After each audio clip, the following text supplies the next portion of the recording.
dalil, kasih saya dalil. Di mana Yesus memikul dosa dunia? Di mana? Nah, begini ya, asal jangan ngeyel ya. Kalau saya kasih data, kamu jangan ngeyel ya. Yes. Oke, baik. Baik. Ya, jadi teman-teman dengar ya pernyataan si Bang Suma, dia tidak akan ngeyel kalau saya kasih data. Yeah. Oke. Nah, mau lihat ini kejujuran Bang Suma ini. Yohanes 1 ayat 29. Yohanes 1 ayat 29. Itu justru hujatan pengarang kitabmu mengatakan anak manusia sebagai anak binatang. Ini itu analogi. Kamu harus bedakan mana itu, bukan dia mengatakan Justru dia itu anak domba. hujatan pengarang Bible kan. mengatakan Jadi ternyata anak Maria Bang Suma, sebagai dia suka anak ngeyel. binatang. Sekarang kutanya sama Dia dibilang Yesus diminta itu data. Saya kasih data. Kamu itu ngeyel. pengakuan Yesus. Itu pengakuan Yesus. Itu pengakuan Yesus. Itu perkataan Yohanes. Murid yang paling dekat dengan dia.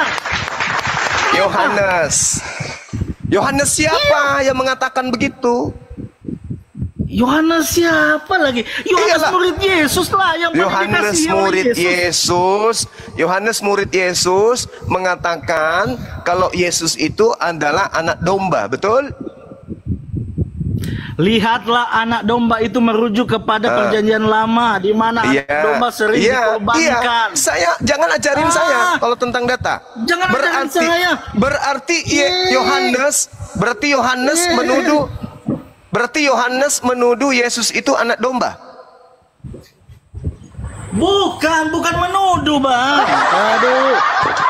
Itu dia menganalogikan karena konsep pengorbanan itu adalah anak domba. Kutanya dulu pakai logika. Menurut Elohim, Yesus itu anak apa? Menurut Elohim, Yesus itu banyak predikatnya. Anak domba Allah, anak Allah. Yang saya tanya, menurut Elohim Yesus itu siapa? Banyak. Ada anak Allah, ada anak domba. Di mana Tuhan pernah mengatakan Yesus anak domba? Di mana pernah ada tertulis Elohim mengatakan Yesus anak domba? Di mana itu? Di mana? Begini, Bang, ya. Jadi Yesus, dengarkan. Kasih dalil. Menurut Elohim, Yesus itu adalah anak Elohim. Anak hamba. Ya. Anak Allah berarti. Ya. Nah, anak menurut Kristen, Yesus itu anak binatang, anak domba. Mana yang betul? Bukan menurut Kristen. Siapa menurut Kristen? Mana yang betul? Mana yang betul? Elohim atau Kristen? Semua betul. Apa yang salah?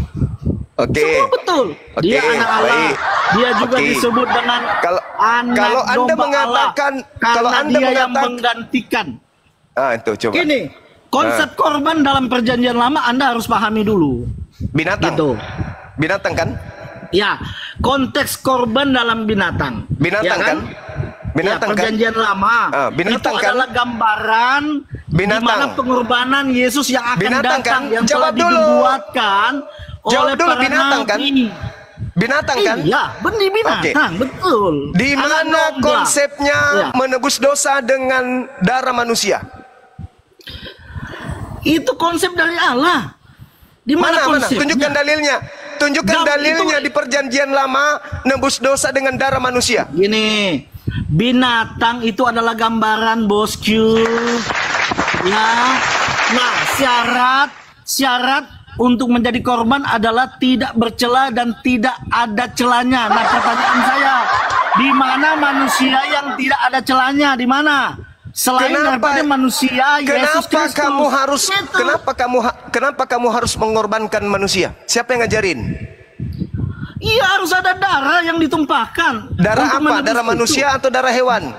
Iya, tadinya gambaran itu adalah darah binatang, yang kemudian itu adalah merupakan penggenapannya korban yang sempurna adalah korban Yesus Kristus. Anda Di mau terima mana? atau Siapa yang tidak? ngajarkan? Siapa yang ngajarkan korban manusia? Siapa yang ngajarkan? Apa yang ajarkan? Siapa? Itu Iya konsep, dong. itu Iya dong. agenda Imamat dari satu. Allah, Bang Suma. Imamat satu nomor 2. Ajarkanlah kepada orang Yahudi. Apabila ia ingin berkorban, maka korbankanlah hewan ternak, kambing, domba, sapi, lembu. Betul, Al-Quran itu surah betul. Al-Quran surah Al-Hajj ayat 34. Bahwa setiap kaum diberi perintah hukum-hukum syariah, korban dengan hewan ternak, domba, kambing, sapi, Ya, itu lembu, kan sama. Quran. Nah, Yahudi juga begitu. Quran. Imamat 1 nomor 2. Sekarang Kristen korbannya manusia itu ilmu dari mana? Jawab. Itu adalah gambaran, Bang. Iya, Perjanjian itu adalah lama. gambaran. Itu ilmu dari mana? Yes, ya gini, Allah Hei. tidak mengendaki untuk darah binatang. Cuma dia sedang mempersiapkan anaknya yang tunggal untuk Ilmu menjadi dari mana Anda korban yang dapatkan? sempurna. Yang ngajarin Kalau Anda kayak binatang, begitu itu siapa? Gini, Yang ngajarin kalau Anda itu siapa? binatang, Dia per yang ngajarin tahun Anda mengorbankan satu darah kali. manusia Setiap itu kali siapa? Dia berdosa, Yang dia mengajarkan mempersembahkan korban manusia itu siapa? Sabar dulu saya jelaskan. Yang Bangku. mengajarkan Anda korban manusia itu siapa? Sabar Orang dulu bebas. saya jelaskan abangku. Nggak ada, nggak Yang usah. Daten. Kamu ke gereja, colok pantat pendeta, jilat tanganmu supaya kau bisa Nah, waras. paling di kick ini. Oh iya dong, kick ini. wajib. Ngapain saya diskusi sama orang tolol?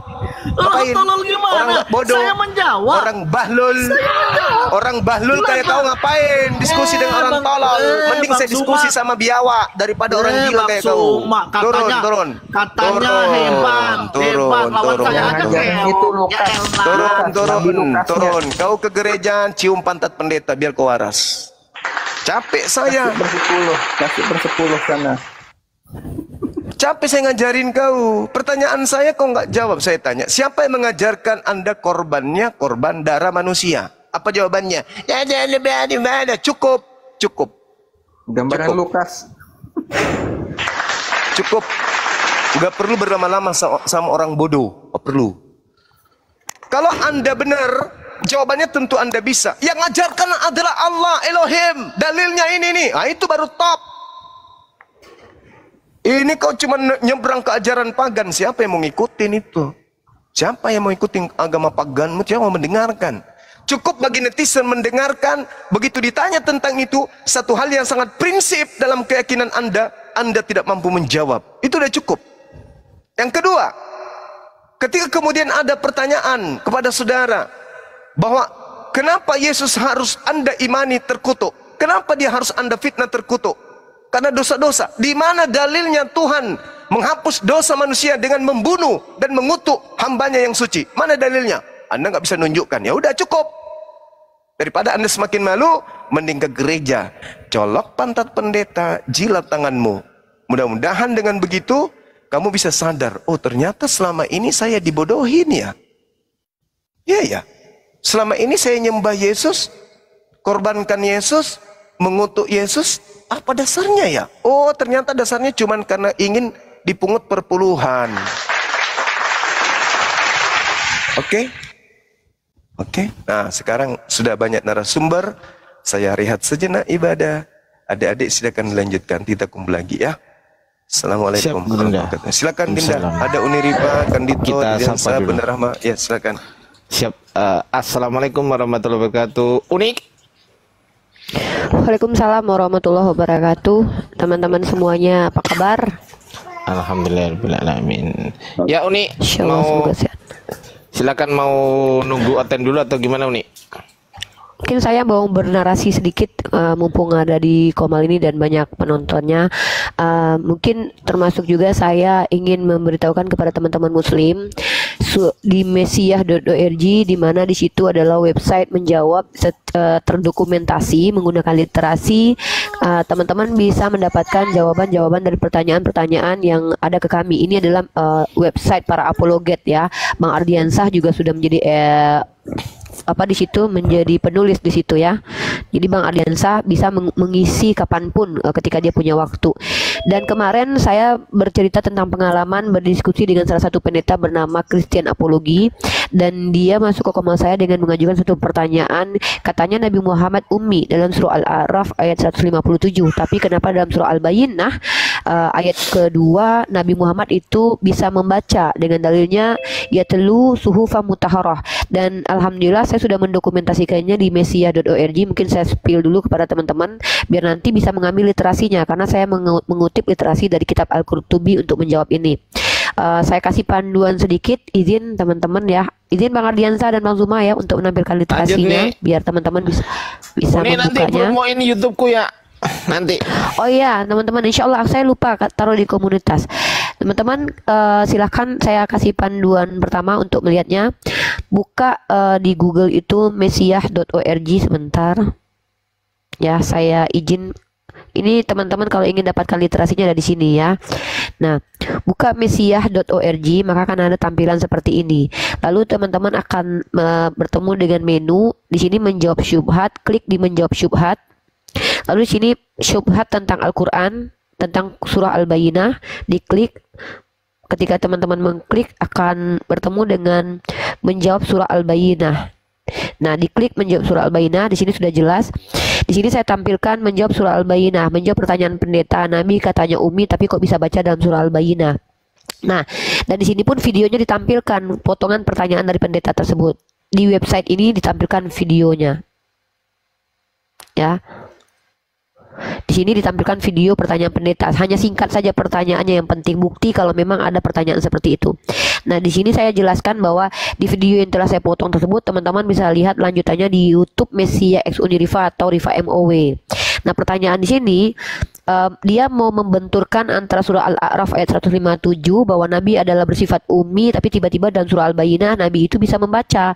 Maka saya mengutip literasi dari kitab Imam Al-Qurtubi jilid ke-20 halaman 612. Di sini dijelaskan bahwa ya teman-teman bisa tahu di sini bahwa maksudnya ya telu dari kata tala ya telu tilawah artinya itu melantunkan. Ya, artinya melantunkan. Ya, bukan berarti membaca teks tertulis begitu. Nah, di sini kita akan mendapatkan jawabannya. Ya. Nih, ini dia. Kata yatlu. Kata yatlu berasal dari kata tala yatlu tilawah. Nah, ini literasinya langsung saya tuliskan bahwa ini ada dalam kitab Al-Qurtubi. Jadi teman-teman bisa, kalau misalkannya sewaktu-waktu terjadi perdiskusian antara teman-teman Muslim dengan teman-teman Kristiani, cepat-cepat lari ke website Unirifa. Di situ sudah ada literasinya yang langsung saya fotokan. Dan bisa kalian lihat di situ secara komprehensif, dan datanya itu saya ambil langsung dan saya berikan footnote-nya. Mungkin itu Bang Ardiansa yang ingin saya sampaikan kepada teman-teman Muslim yang selama ini mungkin gregetan dengan pertanyaan bodoh para pendeta dan juga pertanyaan bodoh para umat Kristen. Dan juga di situ yang sering menulis ada Alfi diantaranya. Alfi sudah banyak sekali menulis dan Masya Allah luar biasa. Saya kasih contoh tulisan dari Alfi. Alfi memang ada keterbatasan dalam public speaking, tapi Alfi bisa menjawantahkan keilmuannya di tulis-menulis ini. Di sini tentang menjawab tuduhan bahwa penulis Al-Quran tidak jelas. Kita klik di sini, maka teman-teman akan mendapatkan jawaban dari Alfi. Nah, di sini Alfi juga akan menunjukkan video dan foto-foto tentang tuduhan di TikTok. Lalu nanti Alfi akan menuliskan di sini dalam buku The History of the Quranic Text. Alfi menunjukkan literasinya. Jadi literasinya itu difoto langsung. Di sini jelas pada halaman 72, 73 dijelaskan begini. Di sini Alfi menunjukkan penjelasannya. Bahkan Masya Allah di sini kami berusaha seakademis mungkin. Ya, seakademis mungkin. Artinya kami bawa literasi dalam menjawab. Website ini diupayakan seakademis mungkin ya. Terima kasih, itu aja mungkin. Dilanjut Bang Ardiansa, kalau kita tunggu Kristen, mungkin saya lebih ingin oh iya, jangan lupa teman-teman di YouTube Zulkifli M. Abbas, di YouTube teman-teman yang sedang live saat sekarang ini, Bang Ardiansa itu punya YouTube. Namanya Tunjukin adalah dong. Ardiansa. Ya, ini saya tunjukin dulu. Bang Ardi. Bang Ardi ya. Nah, tunjukin Teman-teman Uni. silakan di-subscribe karena Bang Ardiansah juga punya kapasitas menjawab dengan caranya yang berbeda mungkin dengan kami, tetapi tetap saja ini sangat bisa mengukuhkan, menguatkan kita para apologet dalam saling menjawab, di mana Bang Zuma memiliki metode berbeda, saya memiliki metode berbeda, tapi saling melengkapi, bukan saling menista dan saling menghantam ya. Contoh ini adalah YouTube-nya Bang Ardiansah, namanya Bang Ardi. Silakan teman-teman di subscribe ya. Saya belum subscribe nih, saya subscribe. Teman-teman di sini Bang Ardiansah akan menampilkan diskusi-diskusi Bang Zuma, dan teman-teman akan semakin banyak lagi mendapatkan jawaban-jawaban dari fitnah keji para kaum salibis. Nah, ya, ini upaya kita untuk menyirami laman sosial media, platform apapun, platform TikTok, YouTube, kemudian website untuk Uni, bentar. menyuarakan. Ya, lanjut. Enggak, Ada tetep musik aja itu, lanjut. Bang. Enggak. Oh ya, musiknya yang kecilin yang musik yang nang YouTube soalnya yang kecilin lagi. Iya, kecilin. Oke. Klik link yang ada di bio saya ya, teman-teman. Kalau bingung nyari di YouTube, teman-teman bisa klik biografi di TikTok ini. Di bio itu ada link YouTube tuh, langsung diklik gitu aja. Atau kalau langsung mau kelari ke YouTube bisa ketiknya adalah @BangArdi_official gitu. Kasih @BangArdi_official, gandeng semua tuh. Ardinya pakai Y bukan pakai I. Itu ya teman-teman. Lanjut Uni Diva, mohon maaf ganggu waktunya Uni. Lanjut. Commute commute. Ya, menjelang Bang Zuma selesai dari sholat, saya mau memberikan kajian tentang soteriologi. Teman-teman, ini hal yang ada juga di mesiah.org di bab perbandingan agama. Nanti ada di situ ilmu Islamologi, definisinya apa, teologi, kristologi, dan juga soteriologi. Nah, soteriologi adalah sebuah kajian dari kata soterio ya, atau soterios, atau bahasa Yunaninya itu artinya adalah keselamatan ya. Logos ilmu. Jadi soteriologi ini adalah ilmu yang mempelajari tentang keselamatan. Dan tahukah teman-teman fakta menarik tentang soteriologi ini? Dalam iman Kristiani terjadi sangat banyak sekali perdebatan. Di antaranya adalah soteriologi perspektif universalisme. Nah, gereja yang menganut soteriologi universalisme ini termasuk Katolik ketika ada Konsili Vatikan kedua, di mana menurut mereka keselamatan itu dimiliki oleh seluruh manusia. Pada saatnya Tuhan mereka akan menyelamatkan seluruh manusia apapun agamanya. Nah, kemudian ajaran ini juga dianut oleh Kristen progresif. Pendeta Brian yang berhenti menjadi pendeta kemudian menjadi konten kreator, teman-teman bisa tahu ya, dia menganut paham soteriologi universalisme. Nah, artinya dia percaya bahwa Tuhan mereka akan menyelamatkan seluruh manusia tanpa memikirkan apa agamanya. Yang kedua adalah Calvinisme. Calvinisme ini dianut oleh pendeta Ezra Soru dan juga Pak Budi Asali, di mana dia percaya bahwa Tuhan itu punya hak otoritas untuk memilih siapa saja yang diselamatkan. Artinya Tuhan pilih-pilih, nggak peduli, tidak ada syarat, suka-suka Tuhan. Tuhan mau pilih penjahat seperti memilih Paulus kek, Tuhan memilih pesundal untuk dipilih kek, terserah Tuhan. Tuhan tidak memilih Pak Gus Dur dan Mahatma Gandhi yang baik dan mendapatkan Piala Nobel pun, itu urusan Tuhan. Jadi Tuhan ini tidak memiliki syarat kamu berbuat baik, karena perbuatan baik tidak menjadi asbab kamu selamat. Ini konsekuensi logiknya agak mengerikan ya, karena dalam internal mereka sendiri pun masih berdebat bahwa seolah-olah Tuhan sangat pemilih dan pilih-pilih, dan Tuhan kayak suka-suka dia gitu kan. Nah, kalau Armenian itu lebih mengatakan bahwa Tuhan itu memilih berdasarkan manusianya mau atau tidak dipilih. Nah, lebih make sense ya, lebih make sense yang Armenian kalau menurut saya sendiri gitu. Karena kalau Pak Budi Asali dan Pak Pendeta Ezra Soru menggunakan paham Calvinisme ini menunjukkan bahwa Tuhannya tidak maha kasih ke seluruh alam ya. Beda dengan Islam yang konsep keselamatannya jelas, bahwa Allah itu bukan berdasarkan amalan kita selamat, tetapi berdasarkan rahmat Allah, dan amalan Suaranya bisa kok menjadi berubah asbab nih. rahmat Allah. Suaranya berubah. Oh ya, tadi katanya terlalu dekat. Ya. Nah, jadi ini yang akan saya bahas beberapa, mungkin 3 hari ke depan di komal saya ataupun di YouTube. Soteriologi ini bab yang banyak menimbulkan perdebatan di kalangan Kristen sendiri. Nah, di dalam Islam pernah terjadi diskusi antara Wasil bin Atta dengan sahabat Hasan Basri ketika Wasil bin Atta bertanya, para pelaku perbuatan besar itu masuk kerana apa? Kafirkah atau masih disebut orang beriman? Konsekuensinya kan apakah mereka masuk surga atau neraka? Padahal dalam banyak sekali hadis Rasulullah meriwayatkan bahwasanya Allah mengampuni semua dosa kecuali musyrik. Ya, makanya setiap umat Islam itu walaupun berdosa banyak tetap masuk surga pada akhirnya. Tetapi ingat, kalau dosanya banyak maka tentu dia akan bertanggung jawab dulu. Ini bentuk keadilan Allah Azza wa Jal. Makanya kita tidak menggampangkan dosa besar dan dosa kecil. Dalil-dalil ini ada di dalam mesia.org bab soteriologi, perbandingan antara keselamatan perspektif Kristen dan juga Islam. Akan saya tuliskan literaturnya menggunakan jurnal dan juga literasi dari kalangan Kristen sendiri dan juga literasi Islam. Saya gunakan jurnal-jurnal dan saya gunakan buku-buku yang ada karena saya mau kita betul-betul akademis dalam website ini. Nah, mungkin itu saja. Bang Zuma monitor sudah hadir? Biar kita kasih ke Bang Zuma lagi, teman-teman. Belum. Kita sapa dulu. Oke, Bang Ardiansa silakan. Enggak, lanjut aja Juni, nggak apa-apa. Kita kasih kesempatan dulu. Ya. Bang Zura, halo. Muslim atau Kristen, Bang? Zura? Halo? Monitor Bang Zuraris. Muslim atau Kristen, Bang? Hah? Bah. Oke, dalam hitungan ke 3000 Anda akan kita keluarkan kalau nggak bersuara. Ya. Itu masuk ke 3000. Udah. Bang Arman, Muslim atau Kristen, Bang? Arman? Yang naik kok membisu semua ini, gimana ini? Bang Arman?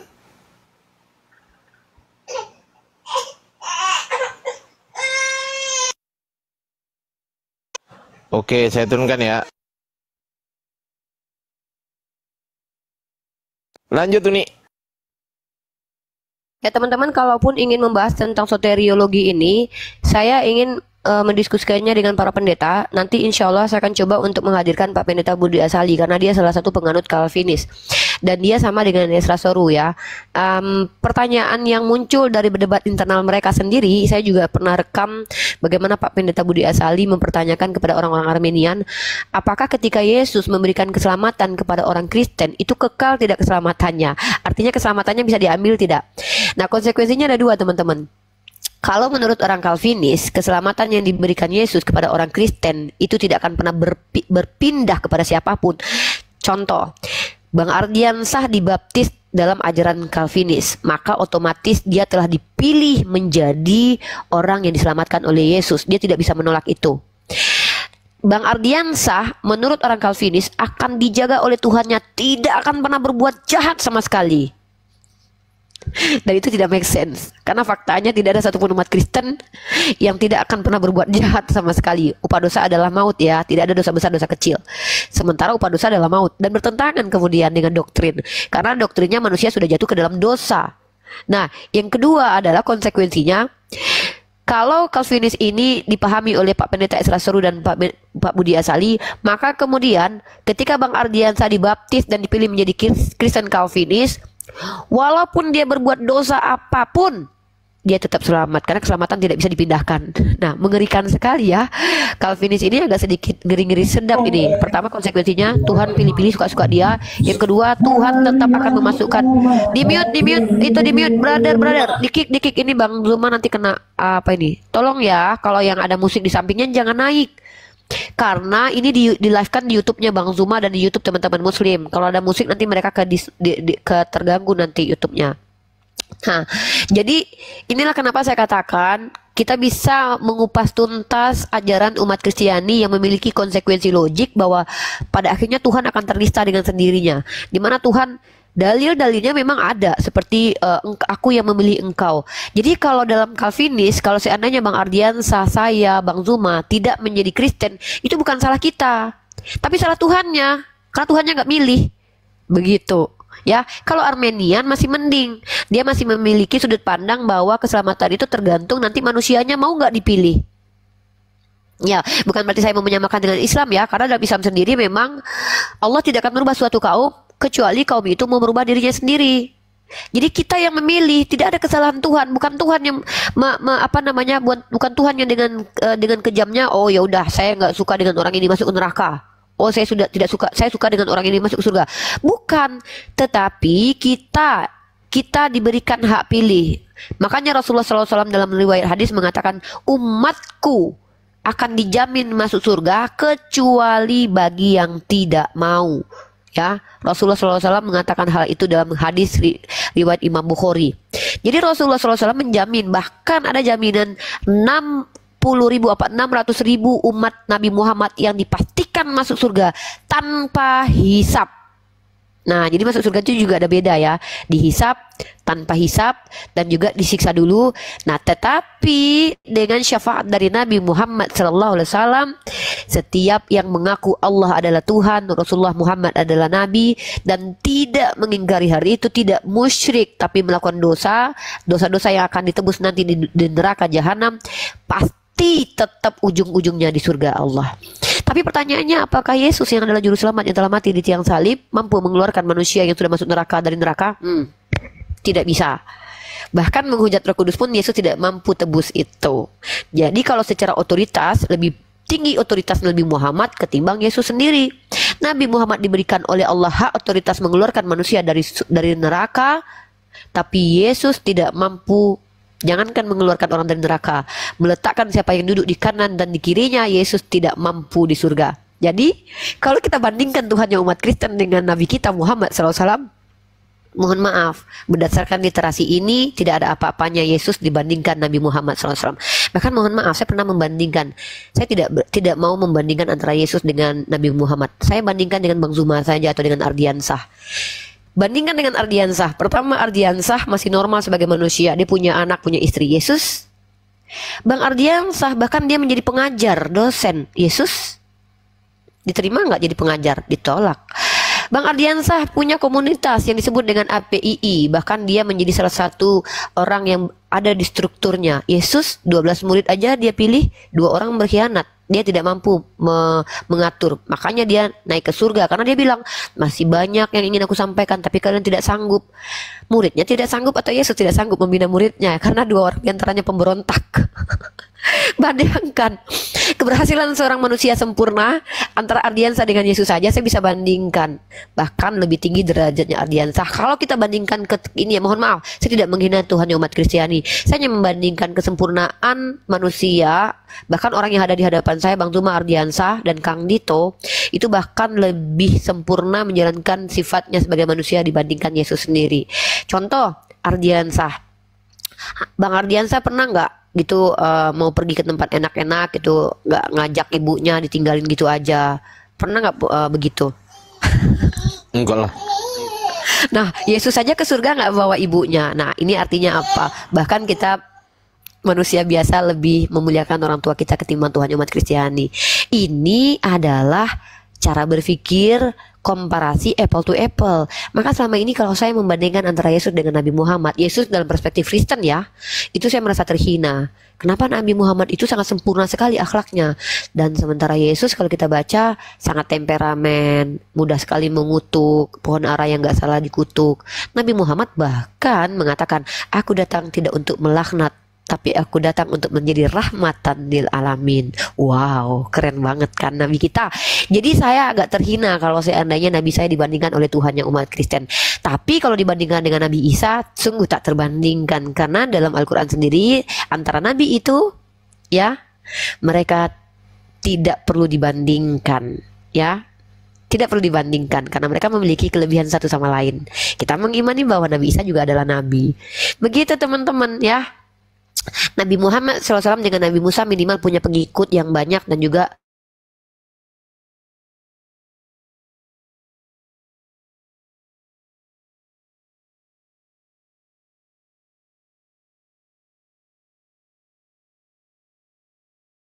Bang Zuma datang karena saya juga mau melaksanakan ibadah sholat zuhur di sini. Kita bergantian di sini sudah ada Ukti Natali juga dan Bunda Rahma, Bang Kang Dito dan juga Bang Ardiansah. Mungkin begitu saja dari saya. Terima kasih.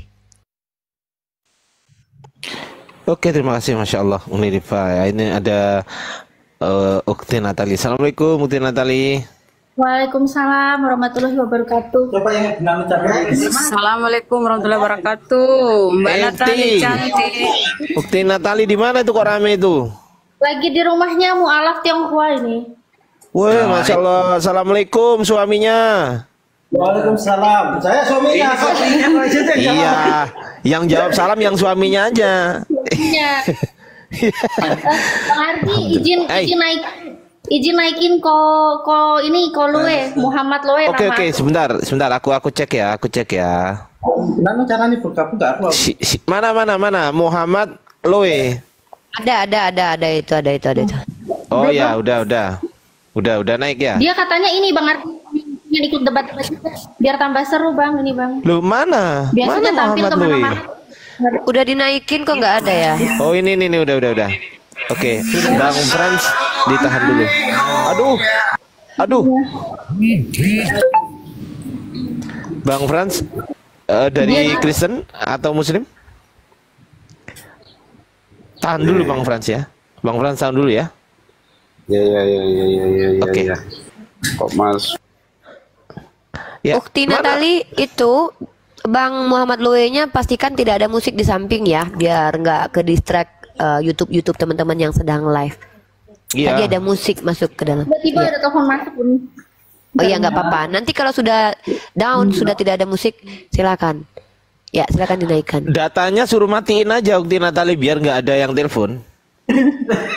Enggak dipercaya. Dikirain serius loh Bang Ardi. Loh, iya kan biar nggak ada yang telepon kan, bener nggak? Bentar. Tapi juga konsekuensinya keluar dari TikTok juga karena nggak ada sinyal. Ukti Natali, ntar kalau live dipromoin YouTubeku dong, ya. Oh udah ada YouTube-nya Bang Ardi. Udah. Oh siap. Alhamdulillah ada. Namanya @BangArdiOfficial. Ya Bang Ardi gitu doang. Ya udah DM aja lah Bang Ardi. Oke, tadi M, siap. Lanjut. Ya. Nomor WA-nya mau ditanyain sama suaminya. Suamiku minta nomornya Bang Ardi, nggak tahu pengen diajarin apa dia. Minta diajarin Oh ya apa udah, ya tadi M. ya? Iya, tadi M. Nomor WA Siap. itu suamiku yang minta loh Bang, bukan aku loh Bang. Iya tahu, iya. Ya tadi M nanti. Ini ko Muhammad Lo-nya udah minta permintaan itu Bang Ardi. Oke, siap. Bentar, aku naikin ya. Langsung suruh debat. Dia nyimak dulu lah. Nyimak dulu. Katanya Udah. kepengen- Udah. Udah.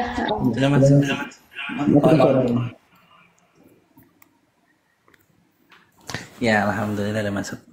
Siapa kok? Assalamualaikum dulu. Iya. Assalamualaikum warahmatullahi wabarakatuh. Waalaikumsalam warahmatullahi wabarakatuh. warahmatullahi Pak Muhammad, Masya Allah. Tafadhol. Assalamualaikum. Saya baru diajak sama Mbak Natali untuk gabung katanya. Kalau sehari-hari sih saya ini apa? Di Tionghoa Muslim Inspiration, Sekolah Mu'alaf Indonesia. Masya Allah. Masya Allah ya, wajahnya mirip orang Padang ya. Chinese. Chinese cuman ada darah Oh, ini kan, bukan ya. Padang ya. Kirain wajahnya mirip orang Padang aja. Padang. Iya. Ya kok, saya pernah lihat kok lu ini di YouTube ya, beberapa waktu lalu itu sempat ada di YouTube-nya teman-teman mualaf dan juga para apologet ya. Nah mungkin karena berhubung sudah ada di sini nih, mungkin bisa berbagi dengan kita apa kesan-kesannya melihat diskusi lintas agama, atau mungkin menurut Kolue sendiri nih, pernah nggak berhadapan dengan pendeta kucluk, atau ya berbagi informasi aja mungkin terkait tentang debat-debat di offline dan online. Silakan kok. Jadi sebenarnya saya udah sering lihat Uni kayak gitu, udah sering. Debatnya Uni juga sering. Bentar, izin. Ini digedein dong Ko Muhammadnya biar teman-teman bantu follow biar bisa on cam. Oke, udah saya gedein. Silakan. Jadi saya itu udah sering lihat, Bang Usma juga lihat, karena kemarin saya juga sudah diminta untuk mulai ceramah dengan ini ya, debat dengan pendeta, cuman saya masih malu-malu kucing lah. Soalnya masih amatiran kayak gitu. Kalau saya sering ngelihat debatnya Bang Usma, terus debatnya Uni ya. Bang Zuma. Bang Zuma ya, sorry Bang Zuma. Iya. Terus Uni, Rifa juga saya sering ngelihat. Yo pinter-pinter gitu, luar biasa cerdas. Saya masih jauh di bawahnya gitu. Cuman keseharian saya memang nangani mualaf dan juga anak-anak terlantar juga walaupun gak banyak, juga anak saya semuanya didakwah. Jadi yang Insyaallah. itu sudah punya rumah Quran. Yang kedua itu ngurus kuda. Kebetulan saya punya kuda yang saya dedikasikan gratis untuk penghafal Quran dan pondok-pondok. Kuda. Iya, kuda. Di mana itu lokasinya, Akhi? Di Poris, Tangerang. Enggak, maksudnya daerah Tangerang ya. Itu berarti untuk latihan berkuda itu berapa biaya yang apa biasanya? Teman-teman ini karena dari komunitas perempuan muslimah dan juga baik yang ya, ikhwan dan juga akhwat itu tertarik untuk berlatih kuda atau belajar kuda. Mungkin bisa dipromosi bisa disampaikan nih kalau yang ingin berlatih kuda kemana gitu. Silakan Aki. Ini kameranya aktifin gimana? Belum bisa. Belum bisa. Bang Muhammad Loe-nya jangan lupa di follow teman-teman 1,4 orang ini please. Antum semua mungkin lebih banyak muslim di sini, mohon di follow akun beliau biar bisa beliau itu buka cam ya. Jadi nanti seandainya beliau punya usaha yang bermanfaat untuk umat, tidak apa-apa kita ketahui sekarang ini. Jadi yang mau ke Tangerang misalkannya ingin belajar berkuda, entah itu dipungut biaya atau tidak, kita dengarkan sekarang ini. Jadi apapun usaha beliau, apapun yang beliau upayakan untuk umat atau untuk dirinya sendiri, lebih baik kita membantu bersama-sama begitu. Ya, Aki, mungkin saya tertarik dengan yang rutinitas saat ini itu apa? Selain mungkin berdakwah tipis-tipis, mungkin di offline, diskusi-diskusi tipis-tipis itu apa yang kegiatan rutinitasnya saat ini? Saya itu founder dari Tionghoa Muslim Inspiration. Masya Allah. Oke, Tionghoa Muslim. Berarti ini komunitas khusus hanya untuk orang-orang mualaf dari kalangan Tionghoa, betul? Bukan khusus, tapi menekankan. Jadi saya dakwah kabilah, tetapi tidak menutup yang di luar Tionghoa itu untuk masuk. Dan sekolah mualaf di Semarang, cabang Semarang itu sudah ada sekolah mualaf. Itu murid tetapnya 80 orang. Itu mayoritas pribumi. Jadi bukan keturunan. Mayoritas pribumi. Oke. Jadi teman-teman yang mualaf yang ingin menggali ilmu daerah wilayah Semarang ataupun dari kota lain yang ingin berkunjung, mungkin ada tinggal dari kota lain gitu, bisa tidak menginap di situ? Ada tempat penginapannya atau ada kos-kosannya atau ada asramanya? Sementara kalau Semarang belum bisa karena kami cuma sewa ruangan sepetak karena berhubungan dengan lagunya dia dana-dana itu. Karena kami murid dana gitu. 80 ya, Masya Allah. Dan harus kami biayain dari pendidikannya juga dan semuanya, termasuk juga mereka kami kasih sembako tiap bulan karena pola organisasi pemurtatan di sana dengan ya di sana ini ya dikasih sembako lah, jadi kami mau nggak mau juga harus jaga iman mereka juga, dapurnya juga kami jaga. Ya. Nah, kalau semangat tetapnya itu lebih dari 80. Kalau untuk Jakarta sendiri, saya radio di mute dulu, radio di mute dulu. Saya nih ngelatih berkuda dan memanah. Saya dibawa Pordasi, juga dibawa Ani. Saya punya 5 kuda, yaitu dikhususkan untuk HBA, horseback archery. Allahu Akbar. Ko Muhammad Loe, panggilan akrabnya apa ya dari kita? Karena Koloe. Oke, Koloe. Benar nggak Kokoloe? Ejaan lama itu. Kokolo. Kokolo. Nah, Oke, Kokolo, kalau ada yang ingin berlatih kuda di tempat Kokolo, itu bagi untuk saya pribadi misalnya itu dikenai biaya berapa? saya itu tidak pernah berpikir tentang uang. Dan sampai detik ini saya itu dulukan dakwah dan Allah. Cuman kalau misalnya mau infak satu orang tuh 50.000 itu untuk Allah. untuk belajar. Kalau nggak ada pun nggak usah. Tetapi kalau dia aktivis dakwah atau dia penghafal Quran atau pondok pesantren, free 100%. Saya berarti free dong. Free. Allahu Akbar, insya Allah. Kokolo Dan itu yang waktu ngajar- latihan berkudanya kapan? Ya, waktu latihan berkudanya tergantung yang mau latihan, karena saya juga anak buah ada 4, terus istri saya juga bisa ngelatih, anak saya bisa ngelatih. Sama istrinya Kolo aja, mantap. Kolo saya. Koko, tapi kalau free nanti Uniriva ini loh kudanya capek dinaikin Uniriva nggak mau berhenti kok. Enggak, ini Kokolo. Ya. Halo. Saya ada pengalaman. Ini naik kuda gratis juga gitu kan di daerah sekitar Jawa Tengah itu kan. Pas waktu saya naik memang gratis. Loh, aku tanya, "Pak, ini kenapa gratis kudanya?"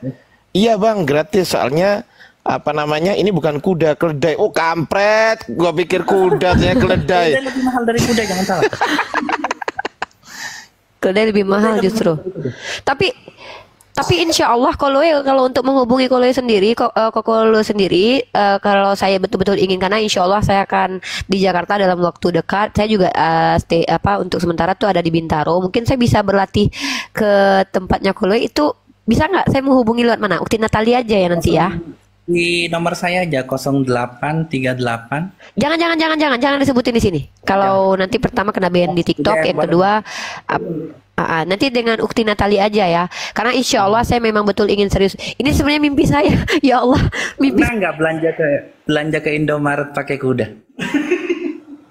Kepental nih Uniriva, kayaknya ada yang report. Uniriva naik lagi Uni. Ada yang report Uniriva, bentar ya. Nah, kayak gitu. Aduh, Masya Allah. Naik lagi Uni. Dibuang sama orang. Dilaporkan. Iya, dilaporin sama orang gitu. Iya, Nah, saya ini udah. masih Bukan. Ada yang mutusin. Oh, Aki Kores ini jelas ini. Aki Kores ini. Enggak. pernah Enggak gitu. belanja pakai kuda Uniriva. nggak ke Indomaret? Apa Bang Kokole? Apa rasanya belanja ke Indomaret, bawa kuda, kemudian tukang parkirnya Belum pernah. parkirin? Belum pernah saya mau nyobain itu. Saya mau ke mall naik kuda malahan. Saya sering. Jadi belanja kebutuhan sehari-hari itu kadang pakai kuda, kadang ke pasar pakai kuda. Dan kuda di tempat saya itu Masya Allah. bisa uni gigit. Jadi bukan uni yang digigit, tapi Aduh. digigit. Oh. Tunggu. Ini dari Bintaro jauh nggak lokasinya? Lumayan. Situ Cipondo. Oke, saya ngegrab aja nggak apa-apa. Dan insya Allah saya memang ini kenapa saya, karena begini ya teman-teman harus tahu bahwa berkuda dan memanah itu salah satu olahraga sunnah. Nah, kenapa saya tertarik? Pertama memang saya banyak duduk, banyak tidak bergerak. Kalau kita kan selama ini live ini kan berjam-jam kita tidak pernah bergerak. Saya udah nge-gym atau apa, tapi kenapa bukan sesuatu yang sunnah aja sekaligus olahraga yang sunnah aja, yaitu berkuda manfaatnya ada, kemudian memanah. Jadi insya Allah Kokolo insya Allah dalam waktu dekat kan saya akan berada di daerah-daerah situ ya, minimal dalam 1 bulan saya belajar dulu lah gitu kan. Nah, dan teman-teman muslim dan muslimah ingat ya, kalau Kokolo itu memberikan gratis untuk itu, tapi kita tahu diri juga lah ya, karena kita harus memikirkan bagaimana kudanya harus makan. Enggak, ini saya pribadi lah. Walaupun kita diberikan free oleh Kolowe sendiri, tapi kita mikir dong kalau tempat lain tuh pasti mahal banget biayanya.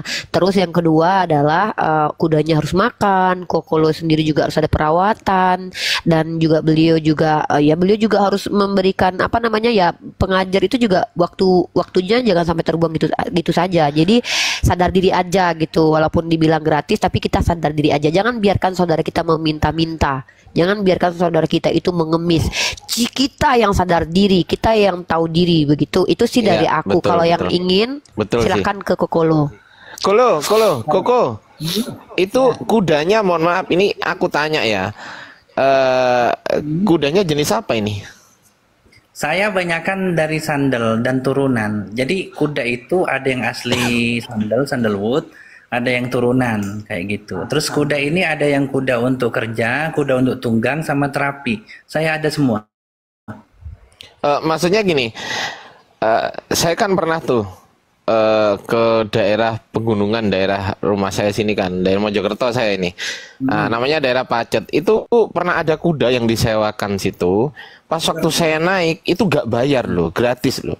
Tapi pas waktu saya turun, wah ditarik tuh sama bayarnya, suruh bayar itu. Pas waktu turun tuh, pas naik enggak. Nah itu kira-kira kuda jenis apa tuh? Nggak seberapa tinggi, tapi apa ya? Ya nggak tinggi kudanya sih.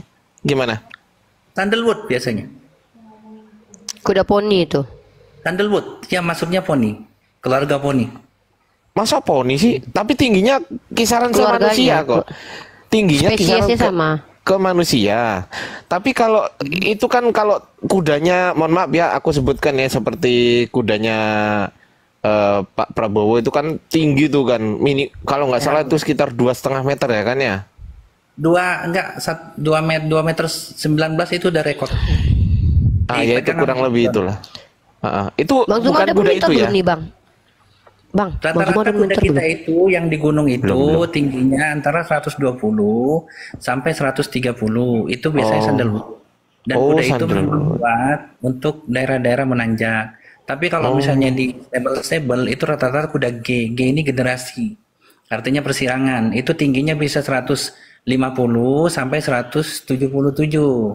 Nah, itu biasanya kekuatannya kurang. Nah, kita sebut dia itu kuda kandang. Kalau di luar kandang dia mati kutu.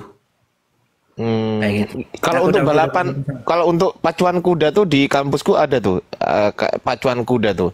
Jadi dia memang tinggi banget, asli tinggi. THB biasanya. Mahal itu ya? Thoroughbred lumayan 1 miliar lah. Oh pantesan. Kalau generasi sekitar 100 juta. Kalau kuda-kuda saya nih generasi sudah downgrade ya kisaran 40 lah. Siap. Oke. Gitu. Kita monitor dulu. Nanti kalau ada ya. pekerjaan ya, kalau ada pekerjaan untuk bersihin tele kuda nggak apa-apa, saya mau. Loh, itu sunnah loh nih. Jadi kita dengan bersihin itu kita jadi kebal kuman loh. Iya makanya saya mendaftar. Lanjut kita sapa, mungkin Bang Zuma sudah monitor, bisa ngobrol dengan Kolo mungkin. Mas sudah monitor Gurunda? Gurunda Zuma? Oh belum monitor. Saya juga ada radio rusak Bang, ada radio rusak nih. Pendengar setianya Bang Zuma. Siap Bang Kolo. Radio rusak dari Kristen atau dari Muslim Bang?